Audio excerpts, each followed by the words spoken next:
오늘의 성경 말씀은 사무엘상 11장 6절부터 15절까지의 말씀입니다.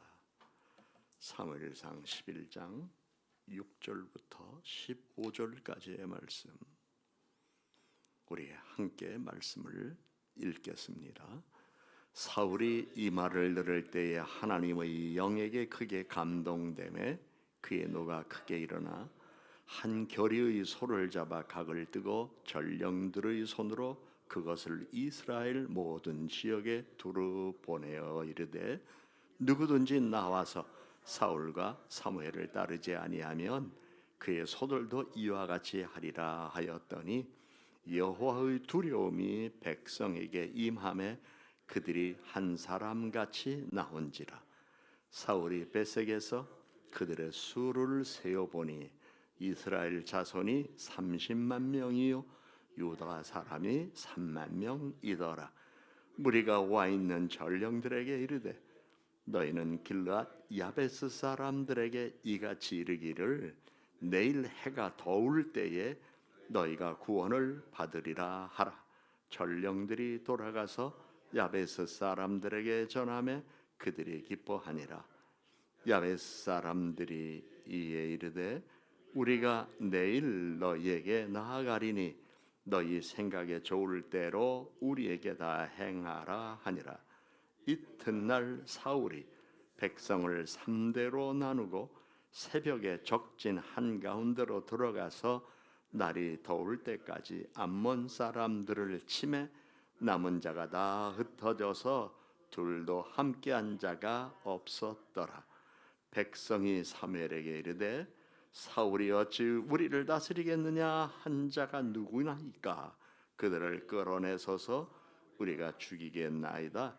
사울이 이르되 이날에는 사람을 죽이지 못하리니 여호와께서 오늘 이스라엘 중에 구원을 베푸셨음이니라. 사무엘이 백성에게 이르되 오라 우리가 길갈로 가서 나라를 새롭게 하자.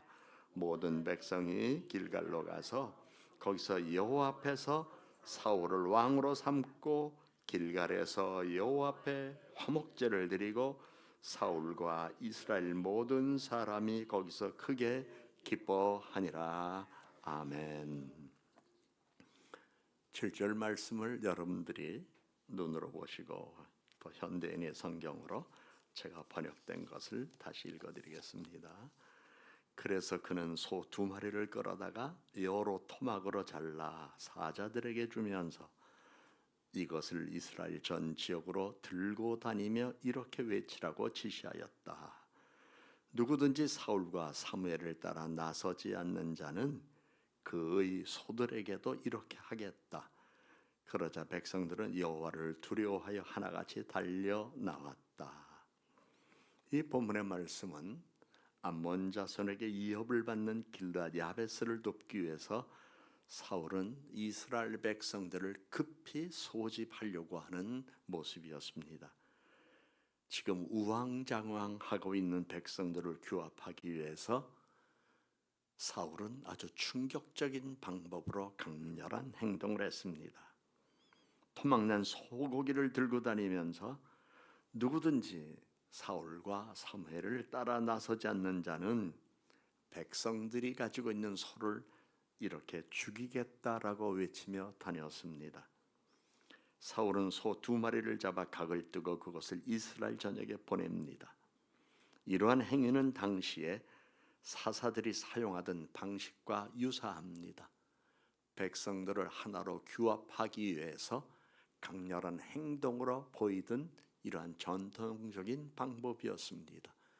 사울 역시 이러한 태도를 보이면서 지금 우왕좌왕하지 말고 다 내게로 모이라. 우리가 하나가 되자. 우리가 하나가 되어야 싸워서 이길 수 있는 거 아니냐.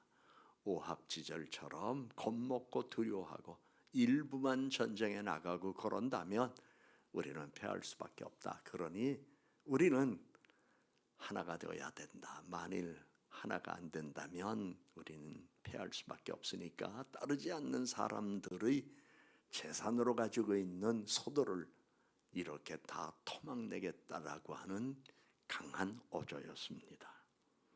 하나님은 사울을 밭을 가는 농부였지만은 성경에 그에게 하나님의 영을 주셨습니다. 그리고 지금 공동체 앞에서 지도자로 떠오르면서 아주 강한 지도력을 그들에게 보여주셨습니다. 지도자는 위기를 감지하고 대응하는 능력이 있어야 합니다. 그리고 머뭇거림이 없는 결단력과 행동이 뒤따라야 합니다. 그런데 사울은 이러한 지도력이 자신이 스스로 터득하거나 체득한 것이 아니라 하나님의 영에 크게 감동된 것이라고 성경은 말씀하고 있습니다.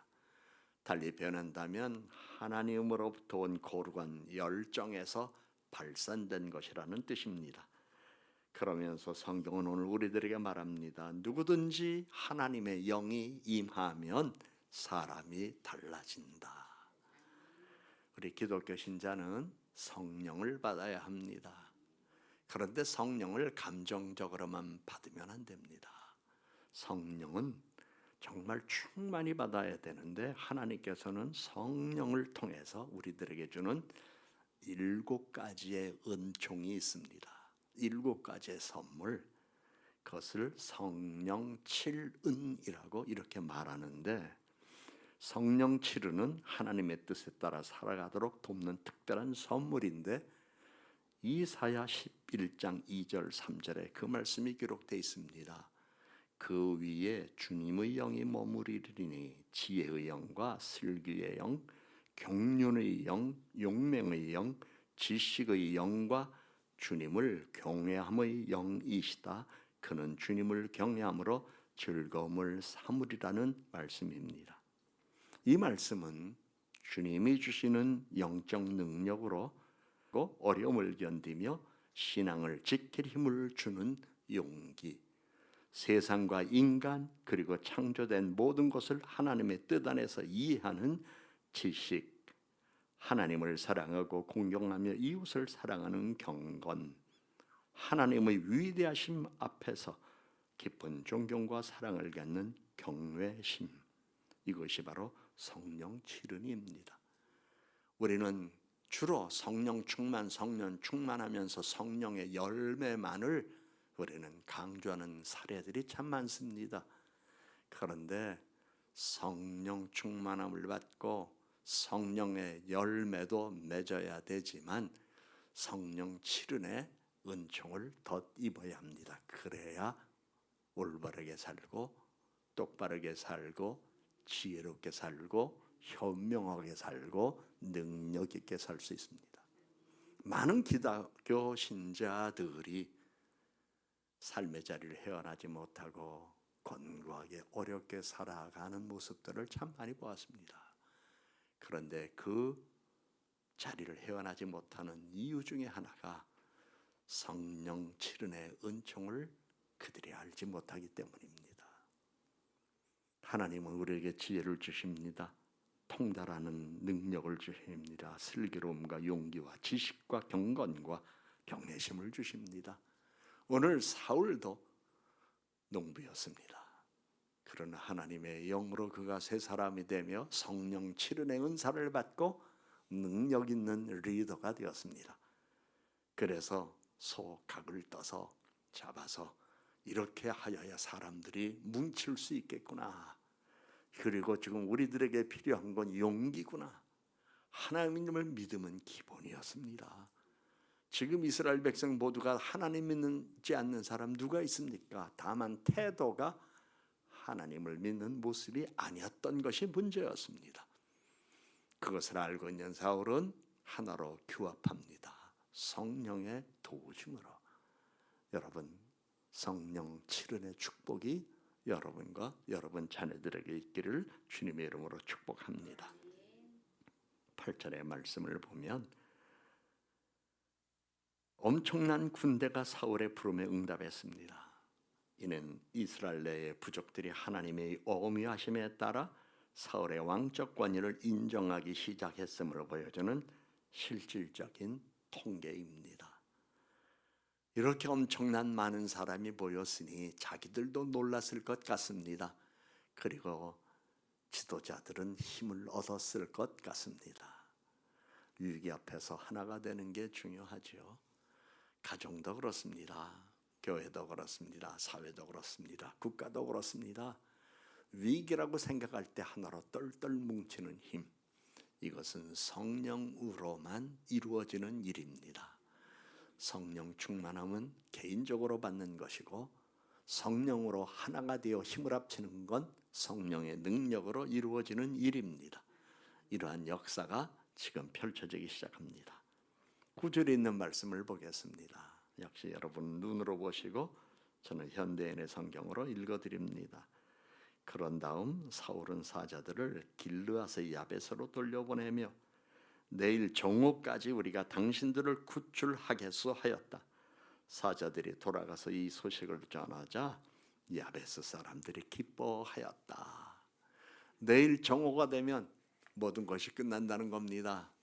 두려움에서 해방되고 절망을 벗어나고 이제 승리의 환희가 우리를 기다리고 있다는 사실을 그들은 듣게 되면서 긴가민가 하지 않았습니다. 하나님이 우리에게 이러한 은혜를 주실 줄 믿었습니다. 이유가 있습니다. 사울이 지금 신속하고 확실하게 대응을 하고 있기 때문입니다. 이렇게 수많은 사람이 모일 줄 누가 알았겠습니까? 그러나 성령의 도우심이 있었기에 그들의 마음 가운데 역사했고, 사울의 리더십에 성령의 권능이 임했기에 하나가 되어 따르는 모습을 보여주면서 이제 내일 정오쯤이라고 하는 구체적인 약속을 하기 시작했습니다. 내일 정오쯤, 이것은 자신 없이는 하지 못하는 말입니다. 믿음 없이는 하지 못하는 말입니다. 그런데 내일 정오쯤 우리는 구원 만든다는 담대한 선포가 있었습니다. 이제 11절, 10절, 11절을 역시 여러분 본문을 보시고 저는 현대의 성경으로 읽어드리겠습니다. 그리고 그들은 나아스에게 항복합니다. 내일 우리가 당신들에게 나갈 테니 당신들이 좋을 대로 하시오 하였다. 다음 날 새벽 사울은 병력을 세 부대로 나누고 암몬군을 기습하여 그들을 정오까지 쳐 죽였다. 그래서 살아남은 자들은 뿔뿔이 흩어져 단 두 사람도 함께 남은 자가 없었다. 여기서 지혜의 모습을 보입니다. 여러분 인생을 슬기롭게 지혜롭게 살아가세요. 미련하게 살아가는 사람들 보면 정말 불쌍해요. 열정도 있고 뜨거움도 있고 추진력도 있는데 미련하니까 하는 일마다 안 돼. 불쌍해요. 안타까워. 지혜를 얻어야 돼. 오늘 야베스 사람들은 적의 방심을 유도했습니다. 사울은 전략적인 기습을 감행했습니다. 암몬 사람 나하스는 야베스 사람들에게 속았습니다. 우리가 항복하겠습니다 라고 하는 말에 속았습니다. 실제로 항복하는 게 아니었습니다. 항복하겠습니다 라는 말로 안심을 시키고 방심하게 만듭니다. 그리고 기습을 합니다. 세상에는 여러분 그런 일이 없어야 되는데 우리를 속이려고 하는 일들이 얼마나 많습니까? 그래서 속고 속이는 세상에서 우리는 때로 피해를 입고 살 때가 참 많습니다. 언제 어떤 일이 일어날지 모르는 일들도 참 많습니다. 그래서 인생이란 장담할 수 없는 것이다 라는 이러한 이야기도 합니다. 그래서 우리는 항상 조심스럽게 살아야 합니다. 제가 은퇴하고 나서 검도를 배울 때였습니다. 그런데 저에게 검도를 가르쳐주는 그 선배가 이제 앉았다가 일어난 자세, 그리고 운동 끝나고 앉아서 인사하고 헤어질 때까지의 그러한 자세를 저에게 가르쳐 주는데 저에게 이런 말을 했습니다. 앉아서 인사할 때나 그리고 경기를 마치고 마지막에 인사하고 헤어지기 직전까지 절대로 눈을 상대방의 손에서 떼지 마시오. 이유는 내가 머리 숙여 인사할 때에 순간적으로 곰이 내 목을 칠 수도 있습니다. 그러면서 수련을 받으면서 항상 머리를 숙이고 인사할 때도 눈은 상대의 눈을 바라보라는 것이었습니다. 인생의 교훈을 얻었습니다. 실제로 일제시대에 그러한 일들이 있었다고 합니다. 부사들이 서로 인사를 하고 돌아서려고 하는데 그 직전에 상대방이 검으로 목을 친 사례가 있기 때문에 이후에 인사할 때는 항상 긴장을 늦추지 말고 상대방 손에 집중하라는 거였습니다. 그렇습니다. 우리가 모두 편하게 살면 얼마나 좋아요. 그러나 오늘 보세요. 야베스가 암몬 사람들에게 나하스에게 우리 항복합니다. 정말 항복하러 갔나요? 그들의 긴장을 늦추는 거죠.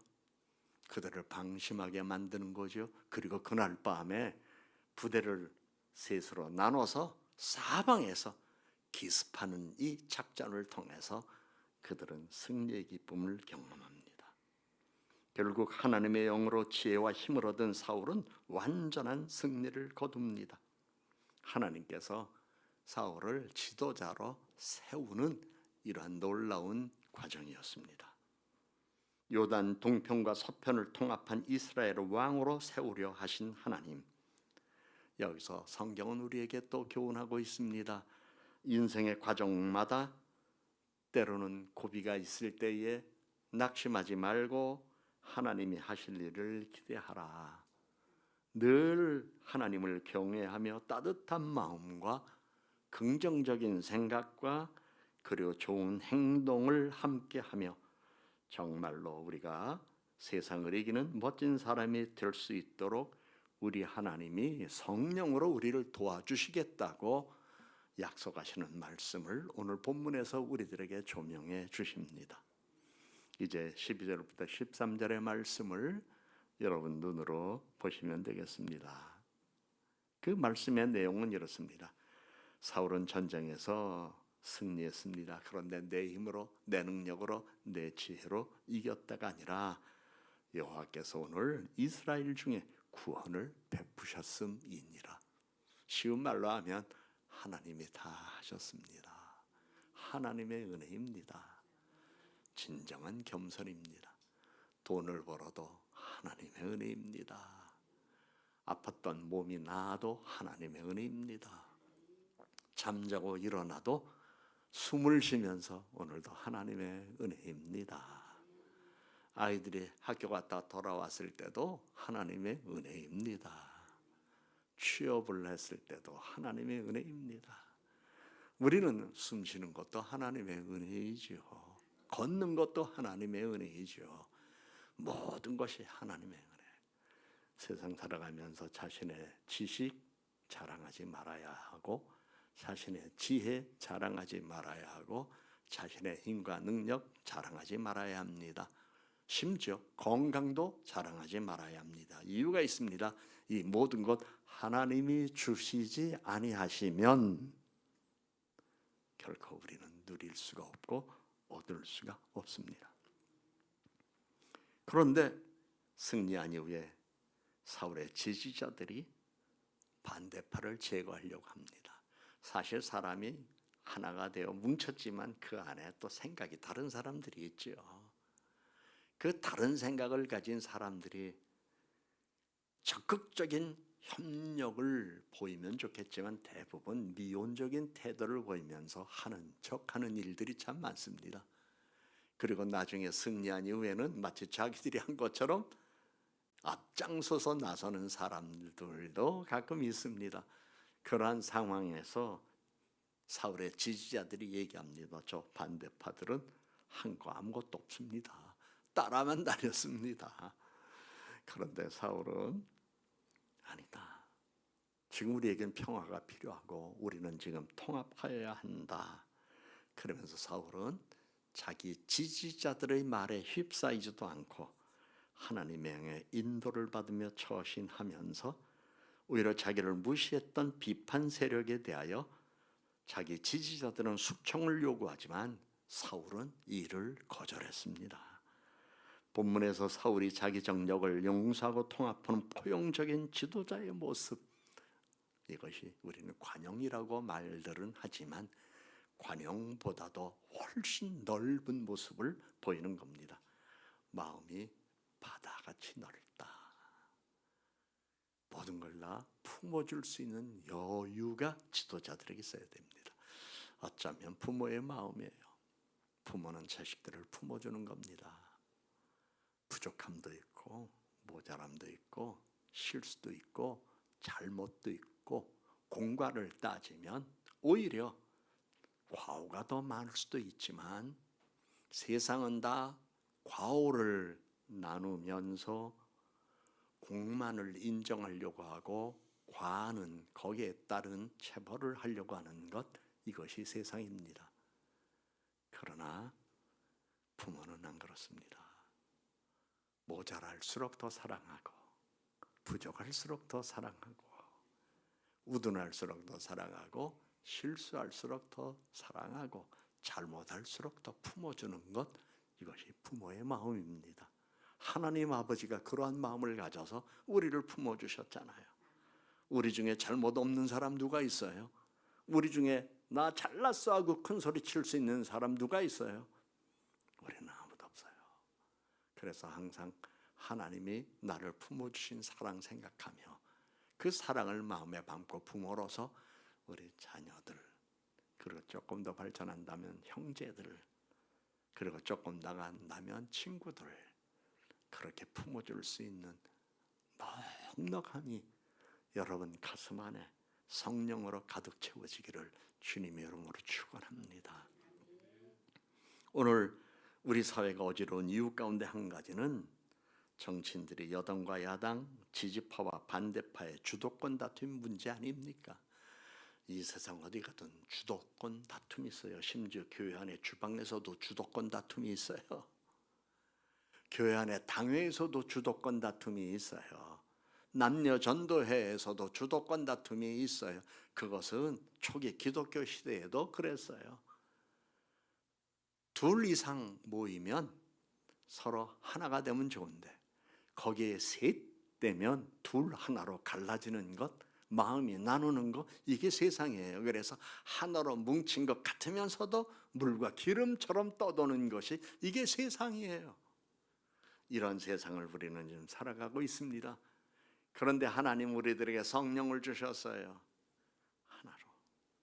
그래서 바벨론의 무너지고 그리고 징계를 받았을 때 각 나라 방언들을 주셔서 사람들을 흩어주시면서 서로 말을 알아듣지 못하게 했잖아요.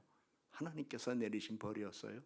그런데 성령을 받은 다음에 각 나라에서 온 사람들이 한 사람이 말하는 것처럼 알아듣고 이해하고 말하고 그런 역사가 오순절 마가의 다락방 이후에 나타나지 않았습니까?